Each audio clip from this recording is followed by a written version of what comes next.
우리 좌우 옆 사람에게 모든 것이 하나님의 은혜입니다.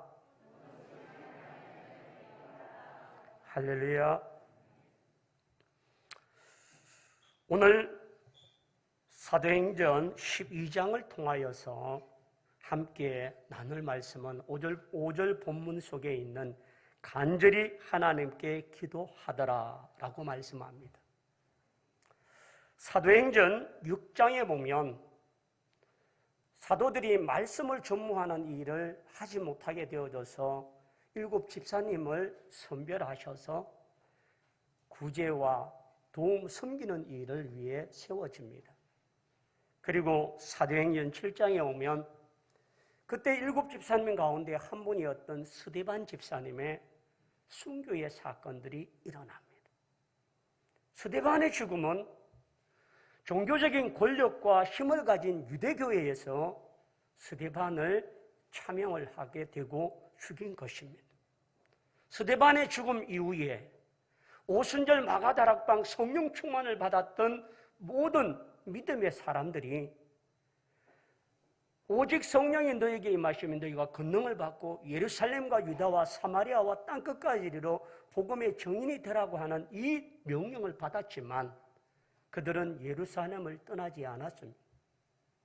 그러나 스데반의 죽음 이후에 나도 죽을 수 있겠구나, 여기에 있다가 나도 핍박을 받을 수 있겠구나라고 하는 두려움 때문에 사람들이 하나 둘 예루살렘을 떠나기 시작합니다. 그리고 오늘 사도행전 12장 2절에 보면 사도 가운데에 한 사람이었던 야고보가 헤롯에 의해서 순교를 당하게 됩니다. 이런 순교와 어려움들을 통하여 점점점 초대교회는 핍박과 환난을 겪게 되어지고 그 핍박과 환난이 정부와 권력을 가진 힘에 의해서 이루어지는 헤롯에 의해서 자행되고 있기 때문에 대항하거나 항거하거나 거기에 벗어날 사람들이 너무 무기력하고 약한 상황입니다. 그런 가운데에 오늘 하나님의 교회는 그 핍박과 그 환난과 그 순교 가운데서도 하나님은 하나님의 교회를 어떻게 지키시고 역사하시고 일하시는가가 오늘 사도행전 12장에 나타난 내용들입니다. 예루살렘의 성도들이 스데반의 죽음 이후에 야고보의 죽음 이후에 점점점 예루살렘을 떠나서 흩어진 사람들을 디아스포라라고 그렇게 말합니다. 그들이 그곳에 가서 자신들이 왜 이곳에 왔고 예루살렘에 무슨 일이 있었고 예수가 누구이고 그가 죽으셨고 살아나셨던 사실들을 전함으로 말미암아 이방의 교회가 세워지게 됩니다. 그 대표적인 교회가 안디옥 교회입니다. 안디옥 교회는 놀라운 하나님의 섭리 가운데에 평신도들에 의해서 세워진 교회가 바로 안디옥 교회이고 그 안디옥 교회에 바울과 바나바가 가서 목양을 하면서 안디옥 교회가 선교의 중심지가 되어지는 교회가 되어졌습니다. 그래서 초대교회 역사에 있어서 안디옥이라고 하는 이 교회는 많은 좋은 점들이 있는데 첫째는 사역자에 의해서 주도적으로 세워진 교회가 아니라 흩어진 자들, 살기 위해서 떠난 자들, 정착했던 디아스포라라고 하는 그들에 의해서 평신도가 중심이 되어져서 세워진 교회가 안디옥 교회였습니다. 또한 이 안디옥 교회는 온 성도들이 하나가 되어졌는데 배운 자나 배우지 못한 자, 가진 자나 가지지 못한 자나 유대인이나 헬라인이나 이방인이나 어느 차별이 없는 구별이 없는 동등한 하나의 연합체였다는 사실. 그러므로 말미암아 이 교회를 통하여 가난한 자들은 구제를 받게 되고 약한 자들은 보호를 받게 되고 거기에 하나가 됨으로 말미암아 아름다운 그러한 교회가 바로 초대 안디옥 교회였습니다. 또 이 안디옥 교회는 오직 예수님이 중심되는 교회입니다. 사람이 주인되고 사람이 높임을 받고 사람이 군림하는 교회가 아니라 오직 예수 그리스도의 복음만이 가장 중요하게 세워주고 나갈 수 있는 그런 교회입니다. 사도행전 11장 20절과 21절에 보면 그 중에 구브로와 구레네 몇 사람이 안디옥에 이르러 헬라인에게도 말하여 주 예수를 전파하니 주의 손이 그들과 함께 하심에 수많은 사람들이 듣고 주께 돌아오더라. 주 예수만을 전했는데 수많은 사람들이 돌아오는 놀라운 일들이 있습니다. 교회의 중심은 사람이 아니라 하나님이어야 합니다. 복음의 중심은 사람의 자기 공로와 자기의 어떤 지세를 자랑하는 것이 아니라 예수 그리스도만 전거되어야 될 줄 믿습니다. 그래서 안디옥 교회가 능력 있는 교회였습니다. 그리고 안디옥 교회는 최초로 그리스도인, 그리스도가 그 속에 계신 자들, 그리스도가 연합한 사람들, 저 사람을 보니까 그리스도가 누구이고 그리스도의 삶이 무엇인지를 보게 되었다라고 하는 것을 통하여 그들을 그리스도인이라고 말씀하십니다. 우리 좌우 옆 사람에게 당신도 그리스도인입니다. 할렐루야. 주님이 내 안에 계시고 주님이 나와 동행하시고 내 삶을 통하여 주님이 드러나고 보여줄 수 있는 그리스도인들이 되기를 축원합니다. 또한 이 안디옥 교회는 은혜가 충만한 교회였습니다. 하나님이 복음이 살아 역사하고 은혜가 충만했는데 사도행전 11장 23절에 보면 바나바가 안디옥 교회를 가보니 은혜가 충만하였더라라고 말합니다. 하나님의 성령이 임재하시고 그 가운데 충만한 은혜가 있었던 교회가 바로 안디옥 교회입니다. 그리고 안디옥 교회는요, 구제하는 일에 앞장을 섰습니다. 여러분, 살기 위해서 안디옥이라고 하는 그곳에 갔던 사람들이 재산을 가지고 간 자들이 없습니다. 그냥 긴급한 옷까지 먹고 가기 위해서 필요한 살림의 작은 도구들만 들고 그곳에 갔을 때에 집도 없고 농토도 없고 존도 없고 재산도 없는 그 약한 자들이었습니다. 그런데 복음의 정신이 예수님의 사랑이 들어가니까 그곳에 가난하고 연약하고 굶주린 자들을 돌아보고 배려하는 구제가 홀로 넘쳐났다는 것. 그들이 쓰고 남는 것을 준 것이 아니었습니다. 자기도 쓰기에 부족하고 모자람에도 불구하고 자기보다 더 어렵고 연약한 자들을 긍휼히 여기고 사랑하는 마음을 통하여서 안디옥 교회는 이와 같은 구제가 사랑이고 행복이었던 교회가 바로 안디옥 교회입니다. 그리고 안디옥 교회는 선교사를 파송합니다. 바울을 선교를 통하여서 1차, 2차, 3차를 통하여 나가게 되어진 선교의 중심지가 어디냐면 안디옥 교회. 이 교회를 통하여서 선교사를 파송하고 후원하는 그러한 교회가 능력 있는 교회였습니다. 그러므로 여러분, 안디옥 교회의 아름다움이 오늘 우리 진주 남교회도 함께하기를 원합니다. 우리 모든 성도가 주인이 되어지는 교회가 되기를 축원합니다. 우리 모두가 하나가 되어지는 교회가 되기를 축원합니다. 예수 그리스도가 중심이 되는 교회가 되기를 축원합니다. 그리스도인이 넘치는 교회가 되기를 축원합니다. 그리고 구제와 사랑을 통하여 베풀고 나누는 교회가 되기를 원합니다. 성령이 충만한 교회가 되기를 원합니다. 선교의 관심과 전략을 행할 수 있는 은혜로운 교회가 우리 신주 남교회 성도들이 다 되기를 축원합니다.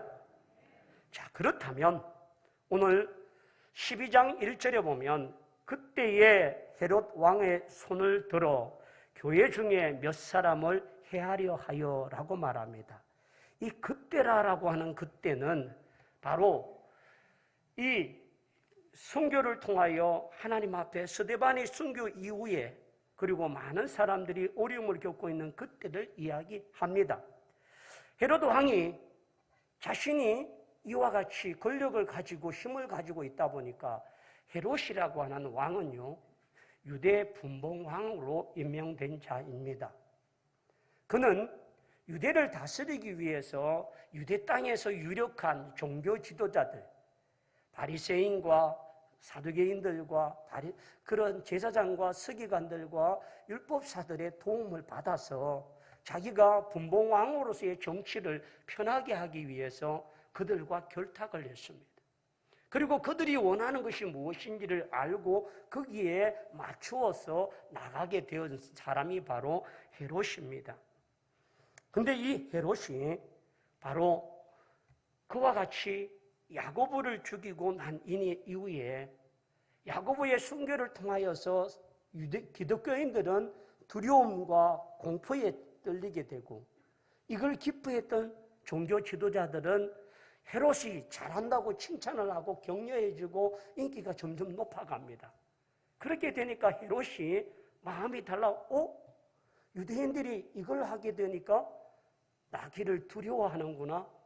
그리고 종교 지도자들과 이 유대교 사람들이 나를 전폭적으로 지지하고 동의하는구나. 그렇게 해서 한 사람을 더 잡아서 죽이기로 작정한 것이 오늘 3절입니다.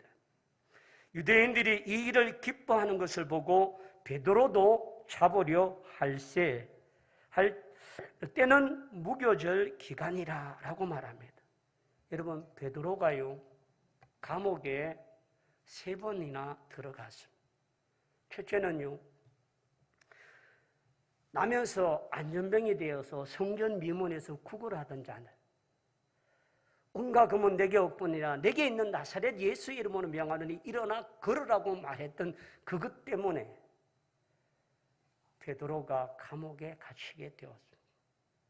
두 번째, 베드로가 감옥에 갇히게 되어질 때 아나니아와 삽비라가 성령을 거스리는 죄로 말미암아 그가 목숨을 잃었습니다. 그것으로 인하여서 두 번째에 베드로가 감옥에 갇히게 됩니다. 오늘 이 3번째에 베드로가 헤롯에 의해서 야고보가 죽고 난 이후에 3번째에 베드로도 감옥에 갇힌 것은 결국 사형이 집행될 것이라고 하는 그러한 전제가 있기 때문에 베드로의 3번째의 감옥은 죽음을 기다리는 사형수의 모습이었습니다. 그리고 그 사형을 행하는 때는 언제이냐면 무교절이라고 말합니다. 무교절이라고 하는 절기가 어떤 절기냐 하면 6월절, 출애굽을 할 때에 어린 양의 피로 말미암아 문술주에 바르고 죽음의 사자가 넘어갔던 그 6월절 절기가 출애굽 사건에서 일어났던 사건입니다. 그것이 유대인들에게는 6월절이라고 하는 절기로 계속해서 지켜가고 있습니다. 6월절, 무교절은 6월절이 끝나는 다음 날부터 시작해서 한 달 동안 거기에 이와 같이 행하게 되어지는데, 거기에 누룩을 넣지 않냐는 빵을 먹는 절기가 바로 한 달입니다. 그 절기 기간 동안 유대인들이 많이 모이고, 또 예루살렘은요, 살고 있는 실제 거주하는 예루살렘의 실제 주민들은 10만 명밖에 되지 않습니다. 그러나 6월절이나 7절절이나 수장절이 되어져서 이 절기가 되어지면 사람들이 사방에서 몰려들기 때문에 이 예루살렘의 10만 명이었던 그 도시에 사람이 100만 명, 200만 명에 가까운 모습으로 모여드는 것이 바로 유대절기라는 거죠.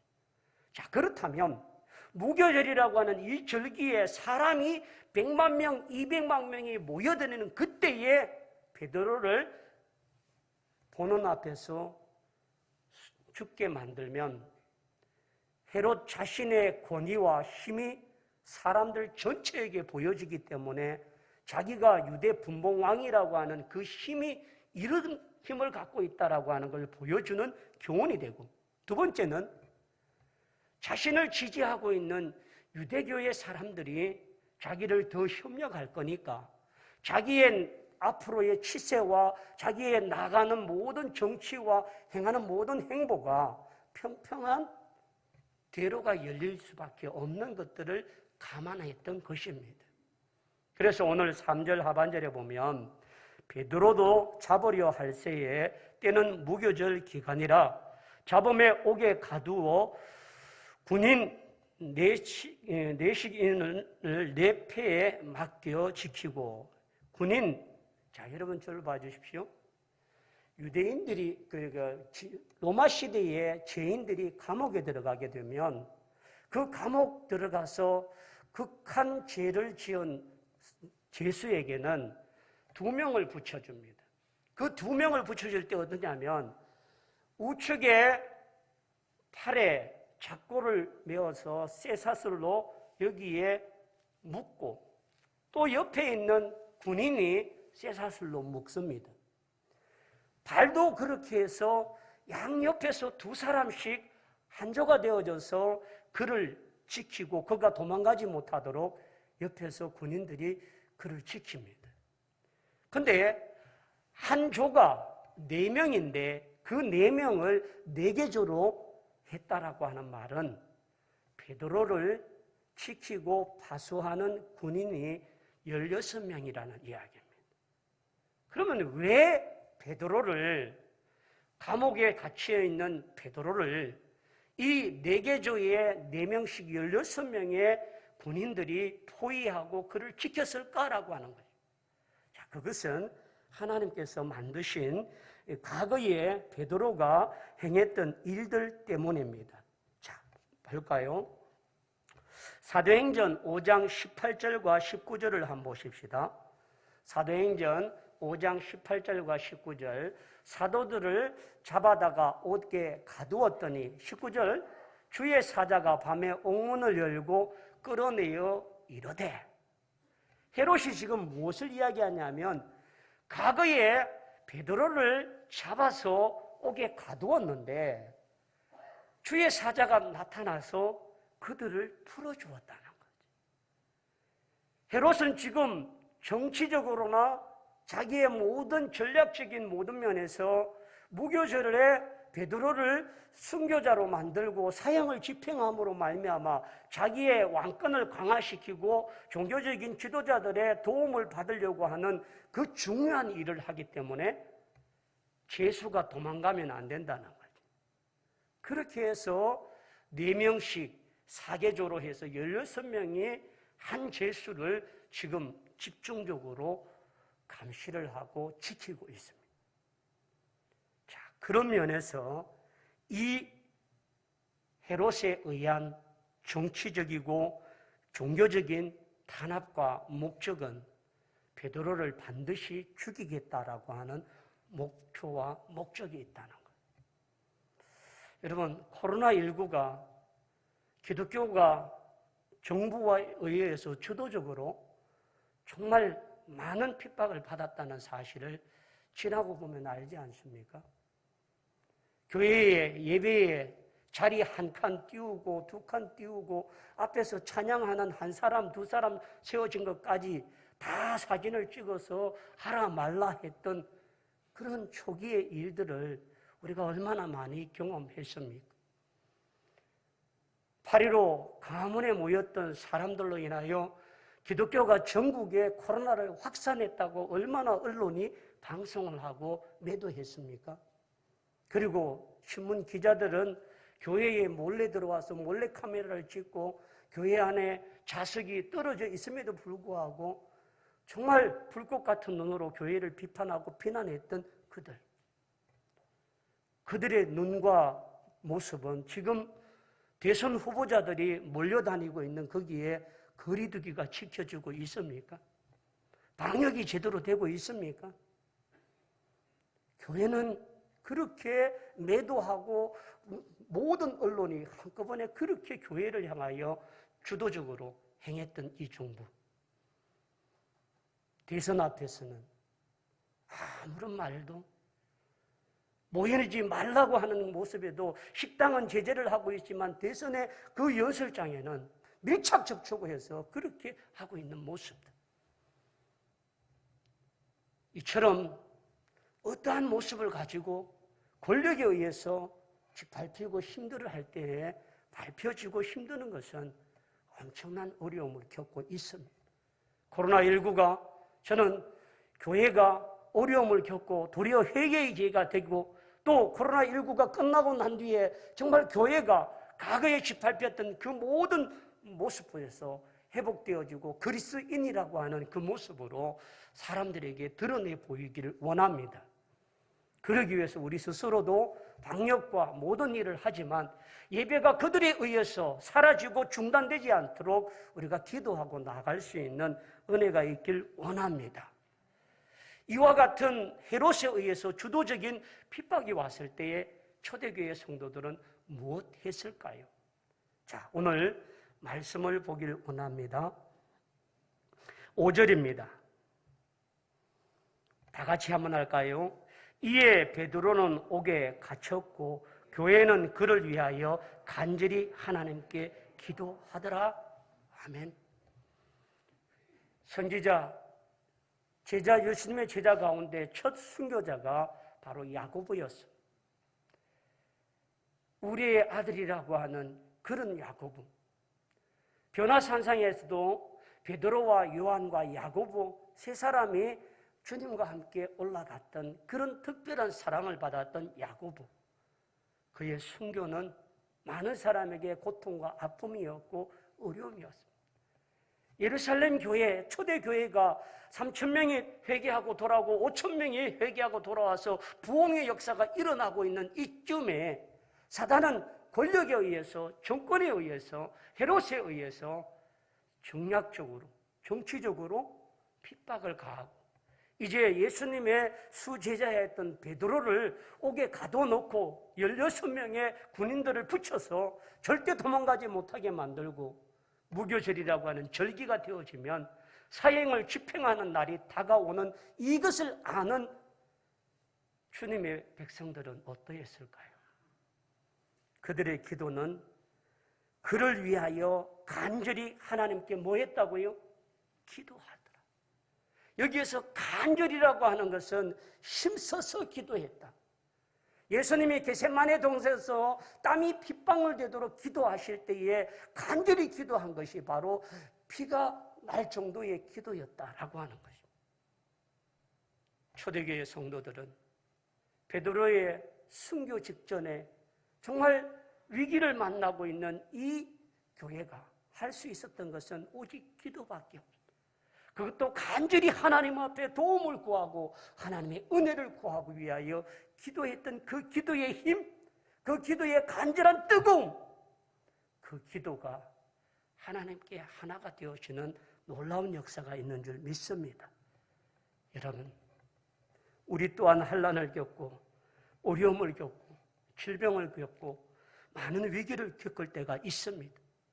그럴 때마다 우리가 할 수 있는 것은 원망과 불평과 좌절과 낭만과 탄식이 아니라 하나님께 기도임을 믿습니다.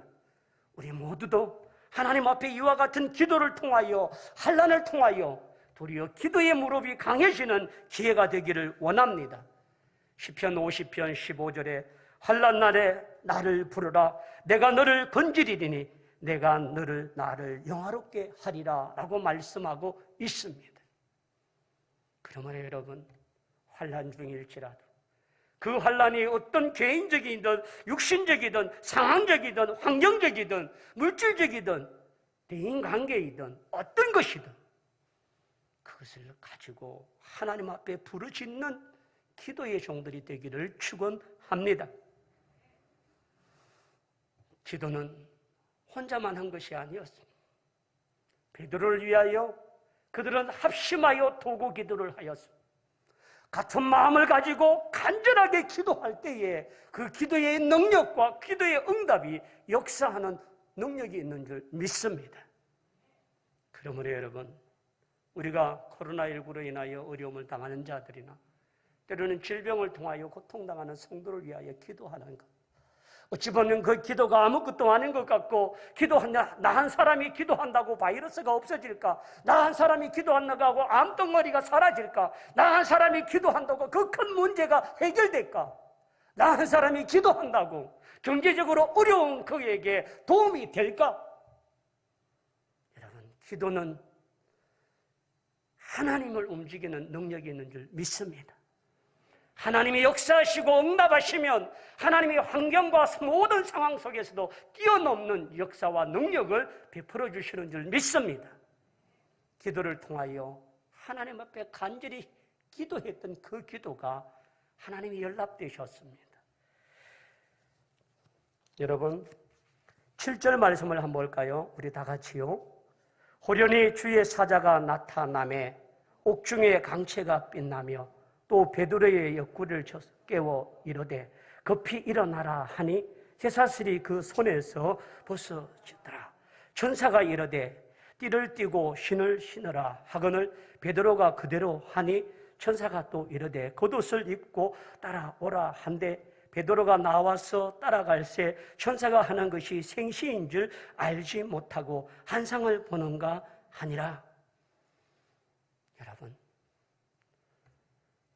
군대를 동원해서 베드로가 갇혀있는 감옥을 습격한 것도 아니었습니다. 그들은 오직 할 수 있는 하나님께 간절히 기도한 것밖에 없는데 하나님은 주의 사자를 보내셔서 베드로를 그 옥에서 나오게 만드시고 작고를 푸게 만드시고 그를 감시하고 있는 자들 속에서 유유히 걸어 나오도록 만들어 주신 줄 믿습니다.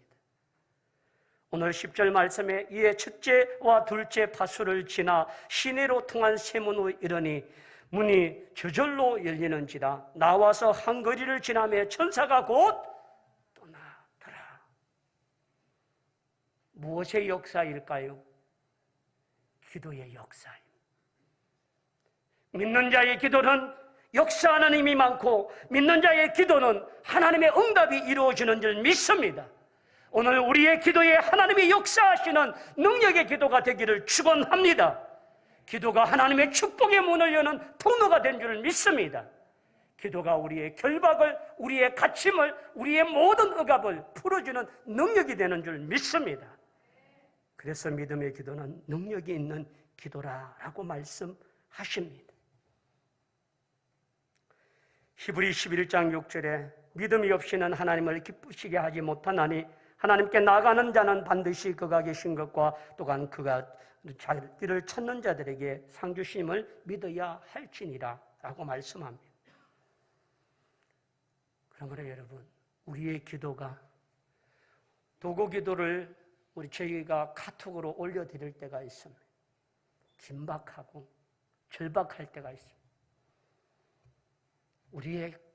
우리는 잠시 잠깐 이분이 수술을 하는구나, 이분이 이런 고통이 있구나, 이분이 이런 어려움이 있구나 라고 말하지만 우리의 기도가 능력이 되고 힘이 되는 줄 믿습니다. 우리 조선자 집사님께서 코로나19로 2주간 그렇게 격리하시고 또 얼마 전에 어깨 수술을 하셨어요. 수술을 들어가기 전에 마음이 많이 걱정이 되고 염려가 되는 거예요. 그래서 기도를 해드리고 또 마치고 난 뒤에도 저녁에 잘 깨어났습니까? 기도하고 또 그렇게 해서 했더니 목사님 저 퇴원합니다라고 지난 목요일 또 전화가 왔습니다. 목사가 하는 것은 수술을 하는 것도 아니고 약을 처방해 주는 것도 아니고 기도하는 것밖에 없는데도 그렇게 요청하는 것은 기도가 그에게 위로가 되고 힘이 되었기 때문인 줄 믿습니다. 사랑하는 성도들이요, 나 혼자만의 고민으로, 나 혼자만의 아픔으로, 나 혼자만의 어려움으로 끌어안고 아파하지 마시고 기도의 짐을 나누어지고 서로가 맡기고 기도할 때마다 하나님의 놀라운 역사가 일어나는 기적을 경험하는 초대교회 같은 믿음의 교회가 되기를 축원합니다. 마지막으로, 그렇다면 초대교회를, 베드로를 그렇게 죽이고자 했던 그와 같은 모습의 이 모든 일들을 행한 헤롯을 하나님은 어떻게 심판하셨을까? 여러분, 하나님의 말씀을 보기를 원합니다. 사도행전 12장 23절을 다 같이 한번 합독하겠습니다. 사도행전 12장 23절 시작. 헤롯이 영광을 하나님께 돌리지 아무함으로 주의 사자가 곧 친히 벌레를 먹여 죽으니라. 아멘. 뭐에서 먹혀요? 벌레. 여러분, 헤롯이 의술이 없겠습니까? 약이 없겠습니까? 돈이 없겠습니까? 모든 걸 가지고 사람을 죽일 수 있고 살릴 수 있는 권세를 가진 그가 조그만 벌레 하나 때문에 죽게 되었습니다. 오늘 아침 인터넷에 코로나19로 인하여 대한민국에 사망자가 몇 명일까라고 눌렀더니 1835명이라고 합니다. 여러분, 우리 주변에는 코로나로 인하여 의심되어지고 또 접종을 통하여서 그 백신을 통한 후유증으로 말미암아 그런 이유 같은 그런 원인으로 돌아가신 분들이 참 많습니다. 저희 노예 안에도 백신을 맞고 한 달 내에 돌아가신 부모님이 2분 계십니다. 그런데 나라는 뭐를 이야기합니까? 연관성이 없다. 증명할 방법이 없다. 그분들은 백신으로 인해서 사망된 사람은 코로나19의 확진자로 돌아가신 명수에 들어가질 않습니다. 헤롯이 그와 같은 박해를 통하여서 나타날 때에 그가 가진 힘으로도, 그가 가진 능력으로도, 그가 가진 권력으로도 막을 수 없는 조그만 미약한 벌레 하나로 총을 통하여 그의 속을 갉아먹게 만드시고 그로 인하여서 그의 생명이 잃어갑니다. 야고보를 죽이고 베드로를 잡아서 무교절에 많은 사람들 앞에 자기의 인기를 더 높이고 자기의 힘을 과시하고 자기의 능력을 과시하려고 했던 그 헤롯, 어찌 보면 그가 벌레에 몰려 죽었다라고 하는 말이 아무것도 아닌 것 같지만 하나님은 그와 같은 벌레 한 마리를 통해서라도 헤롯을 심판하고 계시다는 사실을 보여주시는 줄 믿습니다. 하나님은 살아계시고 역사하십니다. 우리가 어려운 가운데 있다 할지라도, 고난 가운데 있다 할지라도 하나님은 우리의 기도 소리에 귀를 기울이시고 간절히 하나님 앞에 부르짖는 자들의 기도를 통하여 일하시고 역사하시는 능력이 있는 줄 믿습니다. 죽음 직전에 있던 사형수 베드로를 극적으로 옥에서 살려내게 하신 일이 하나님이신 줄 믿습니다. 그렇게 능력과 힘이 있었던 헤롯이 하루아침에 벌레로 인하여 죽게 되는 모든 것도 하나님의 심판인 줄 믿습니다. 오늘 그러므로 여러분, 하나님께 기도하는 것이 성도에게 축복이고 은혜인 줄 믿습니다. 우리가 어렵다고 힘들다고 낙심하고 절망할 것이 아니라 하나님께 기도하여 응답과 기적과 능력을 통한 하나님의 살아계심을 볼 수 있는 복된 종들이 다 되기를 축원합니다.